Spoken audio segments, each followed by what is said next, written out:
Hey y'all, hey. Okay, so I seen something on the Today Show yesterday morning, and it was my girl Sierra. Sierra, I love you to death. But there was a story that they were covering where she is getting involved in women's health and women's care, and us as women going to the OBGYN and cervical health and all those type of things.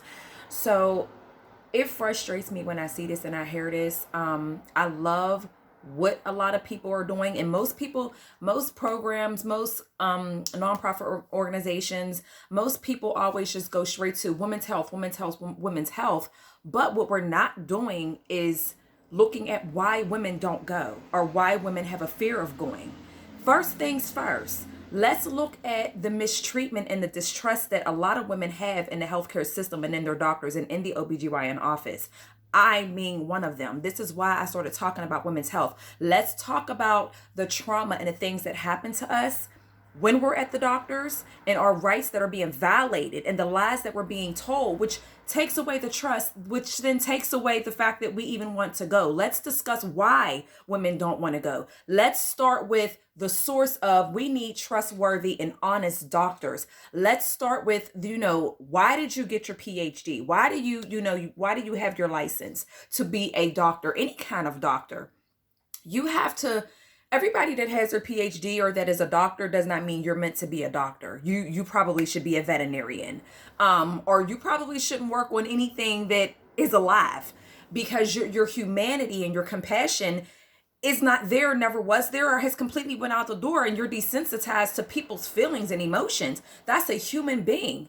And so it's like, yes, we need to promote women's health, but we also need to talk about what is going on in the doctor's office and what's causing women to not go. Sierra, girl, I love you to death. But with that kind of platform, with anybody that wants to speak on women's health, I feel like you need to be bold enough and you need to be boss enough to talk about the real cases and the real stories of why we don't go and why we're uncomfortable and why it's so frightening and terrifying and traumatizing for women like me to go to the OBGYN and to feel like you can trust them, in such a vulnerable, embarrassing situation. People say, oh, well, you've had children, you should be used to this. That's not something you get used to.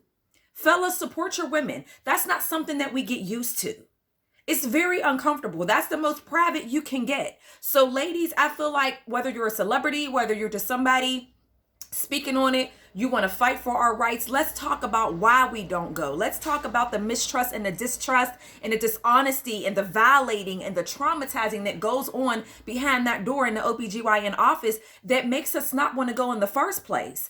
I know that's why I just refuse, because I have so much has happened to me from the time I've been 16 up until maybe a year ago, because I just haven't went. It's traumatizing, and let's talk about the real facts. Let's not push women to do something and we don't even know why they're not doing it. Let's start there, people. Let's keep it real and let's keep it 100, and let's protect us.